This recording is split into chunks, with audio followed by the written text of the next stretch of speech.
Pelo menos é o que mostra um estudo nos Estados Unidos feito com ratos. A pesquisa apontou que apenas uma exposição de uma fêmea que esperava filhotes a um fungicida usado na cultura de frutas e verduras seria suficiente para ter consequências sobre a terceira geração de filhotes, mesmo que eles crescessem longe dos agrotóxicos. Esses filhotes ficaram mais sensíveis a situações de estresse e mostraram maior ansiedade do que os outros. No estudo, os animais foram expostos apenas a um tipo de substância, a vinclozolina. E olha, para a gente entender um pouquinho a utilização do agrotóxico no Brasil, nós conversamos aqui, está a nossa convidada, é a geógrafa Larissa Bombardi, que é professora da Universidade de São Paulo. Professora Larissa, boa noite, obrigado pela participação. Obrigada pelo convite.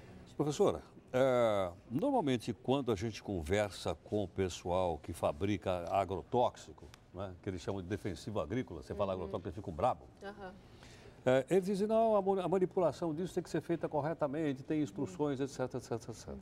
Você tem dados a respeito de contaminação de agricultores ou de trabalhadores do campo que manipulam esses agrotóxicos e que tipo de repercussão pode ter sobre as pessoas? Olha, Heródoto, eu tenho dados muito graves a respeito desse assunto. Para você ter uma ideia, de 1990 até 2009, 62 mil pessoas se intoxicaram no campo com utilização de agrotóxico. O que significa isso? Uma a cada 90 minutos.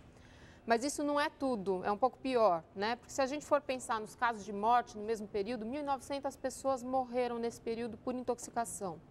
Quer dizer, uma a cada 2 dias. E no meu estudo eu percebi alguma coisa muito complicada também, no que diz respeito a tentativas de suicídio utilizando agrotóxico. Neste período também, 25 mil pessoas tentaram se suicidar utilizando agrotóxico. Eu acho isso muito significativo, que as pessoas utilizem um dos instrumentos, digamos assim, do trabalho na agricultura para tentar eliminar a própria vida. Então, esses dados são trabalhados pela Fiocruz, mas são um pouco divulgados. Porque há pressão por parte das empresas que fabricam esses produtos, da divulgação? Diretamente eu não poderia afirmar, mas indiretamente dá para a gente inferir que sim. Só a partir de 2011 que a notificação desses acontecimentos passou a ser obrigatória. Não, a partir de 2011... Cada caso de intoxicação por agrotóxico deve ser notificado ao Ministério da Saúde, então tudo isso é muito novo. Esses dados que eu trouxe para você, apesar de parecerem muito graves, eles são um pouco pior, porque há uma subnotificação. Então, a Fiocruz tem dados, esses dados coletados, eles são dados coletados voluntariamente. Então, estima-se que a subnotificação seja da ordem de 1 para 50. Para cada caso notificado, 50 não são notificados. Então, é uma realidade muito dura. E ainda mais porque os casos notificados são casos agudos. Então, os efeitos crônicos do agrotóxico, como, por exemplo, esse que vocês apresentaram, de efeitos para a segunda, terceira geração, a gente não tem isso mensurado. Então, em que pese a gravidade desses números que eu estou trazendo, a realidade é muito pior do que isso que eu estou apresentando. Professora, o uso tão frequente do agrotóxico no Brasil de uma forma indiscriminada se dá por causa do modelo da nossa agricultura? Falta uma fiscalização, um controle maior? Eu acho que são esses dois fatores associados que explicam essa gravidade. Então, o modelo de agricultura, que é um modelo agroexportador, apesar de moderno arcaico, a gente tem 500 anos desse modelo. Então, o Brasil é o maior exportador mundial de açúcar e de álcool, por exemplo, segundo maior exportador de soja. São cultivos necessariamente feitos em formato de monocultura, que vão demandar, sim, um pacote químico. Então, em 10 anos, para a gente ter uma ideia, a área plantada com cana dobrou, de 5 milhões de hectares saltou para 10 milhões de hectares, a área plantada de soja mais do que dobrou, era em torno de 10, agora temos em torno de 24 milhões.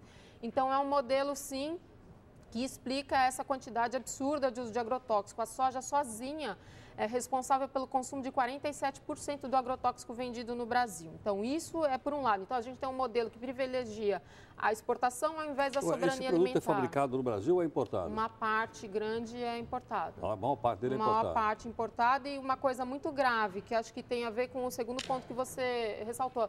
Essa permissividade no Brasil, então, no Brasil, a gente usa produtos que são proibidos na União Europeia e nos Estados Unidos desde 1985. Alguns fabricados lá e não utilizados lá, mas vendidos aqui. Um outro dado que eu acho que vale a pena comentar, no Brasil a gente costuma pulverizar as plantações por avião. Na União Europeia isso é proibido. Então, quando você pulveriza por avião, você não tem controle, o vento leva. Então, a gente tem pulverização de casas, de quintais, de outros cultivos próximos das áreas que estão sendo pulverizadas. Os rios e tudo. Os rios, contaminação de rios, de solos. Então tem uma contaminação direta do trabalhador que atua diretamente com esses produtos e muitas vezes até dos familiares. A esposa lavando a roupa pode se contaminar. Sem dúvida. Larissa, a gente queria um pouco mais de informações suas daqui a pouquinho na nossa conversa aqui no nosso R7.com. Tudo bem? Tudo bem. A boa notícia do programa Caixa Melhor Crédito de hoje